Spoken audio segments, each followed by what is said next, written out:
You know, all life on our planet, it was born in the ocean. It's this incredible story that stretches back billions and billions of years. But today, that ancient cradle of life is up against a very modern threat, one that actually turns the building blocks of life itself into a suffocating blanket.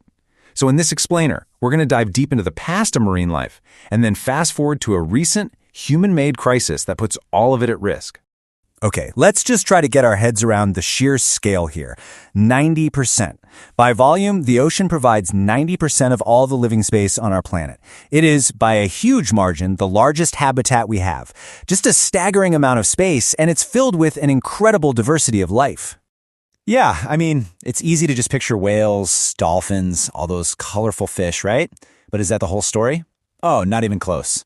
To really, truly understand the ocean, we have to go way back to the very beginning, to see what kind of life really dominates the seas. So our story kicks off right here, in the primordial ocean. Before there was anything on land, no trees, no insects, no dinosaurs, there was just the sea. And in that sea, something absolutely incredible happened. Just think about this for a second. For about 3 billion years, life on Earth was marine life, and almost all of it was microscopic. You're talking about everything from the very first self-replicating molecules to the earliest fossils we can find, these simple microbial mats. The ocean was just a simple, single-celled world. A mind-boggling amount of time went by before the first complex, multicellular animals even showed up. And you know what? That pretty much reflects the reality of ocean life even today. In spite of all the magnificent creatures we can see, about 70% of the total biomass in the ocean is made up of microorganisms. That's your bacteria, your viruses, other simple life forms. They are the unseen majority, the true rulers of the ocean, and they drive pretty much every global system, from the air we breathe to the climate we live in. All right, so after billions of years of these tiny microbes running the show, the stage was finally set for another massive evolutionary leap. This is when life started to get bigger, way more complex, and honestly, a lot more familiar looking. It's called the Cambrian explosion. In what's a relatively short amount of time, geologically speaking, a stunning array of animal forms just appeared. And the crucial thing to remember here is that this explosion of diversity, it wasn't happening on land. Land was totally barren. It all happened underwater. The blueprints for almost every animal alive today were first sketched out in the ancient seas.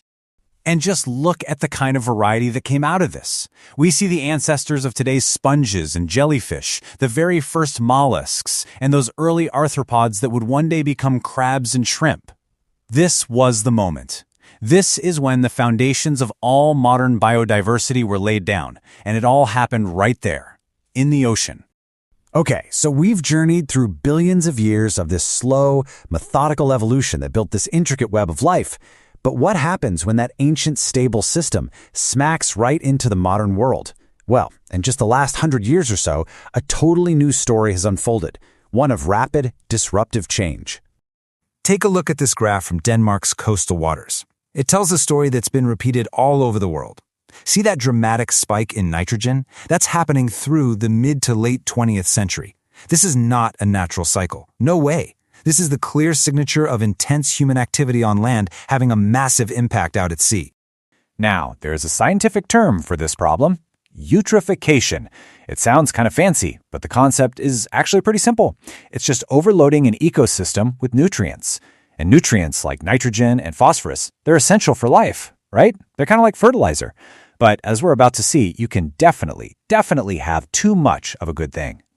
So where is all this stuff coming from? Well, the main sources are things we do on land every single day. A huge contributor is what we call diffuse sources, like fertilizer just running off of farm fields. And then you have point sources, which are easier to pinpoint, like wastewater from our cities and discharge from factories.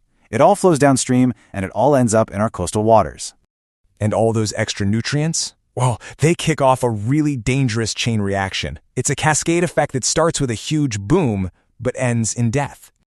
So this cascade happens in 5 basic steps. First, all those excess nutrients hit the water. Second, this super fertilizer causes these massive blooms of phytoplankton, basically algae. The water turns all green and murky. Third, when this huge algae population dies, it all just sinks to the bottom. Fourth, bacteria move in to decompose all that dead stuff. And here's the crucial part. While they're doing that, they use up vast amounts of oxygen. This leads to step 5. The water becomes hypoxic, totally starved of oxygen, creating what we call a dead zone. The result is just devastating. For any animal that can't swim away, we're talking fish, crabs, all the way down to the worms and mollusks on the seabed, it's a death sentence. They suffocate. What was once a thriving ecosystem becomes an underwater desert, a dead zone. It's a really bleak picture, but is it permanent? Well, the story doesn't have to end there. Scientists and policymakers have been working to reverse the damage, but it is a long and very difficult road back. So let's revisit that graph from Denmark because it shows what happened next. After the problem became undeniable, the country passed an action plan back in 1987. And the result? A really significant decline in nitrogen pollution. This shows that with real effort and policy changes, we can actually begin to turn off the tap. This recovery process also has a scientific name, oligotrophication. And it's pretty simple. If eutrophication is overloading the system with nutrients, oligotrophication is the slow, painstaking process of starving it back to health, letting oxygen levels recover so life can finally return. But here's the catch, and it's a big one. Even after we cut the pollution, the ecosystem doesn't just snap back into place. As this quote from a major scientific symposium makes crystal clear, the recovery is incredibly slow. The nutrients get stored in the sediment, and the system has this kind of deep-seated memory. There are these huge time lags. And that brings us to our final thought. Life in the ocean evolved over billions of years. We managed to disrupt it on a massive scale in less than 100. And now we know that even with our best efforts, the healing process could take centuries. So it leaves us with a really critical question to think about. How do we act today, knowing that the consequences of our actions and the recovery from them will echo far, far into the future of our planet's ancient life-giving oceans?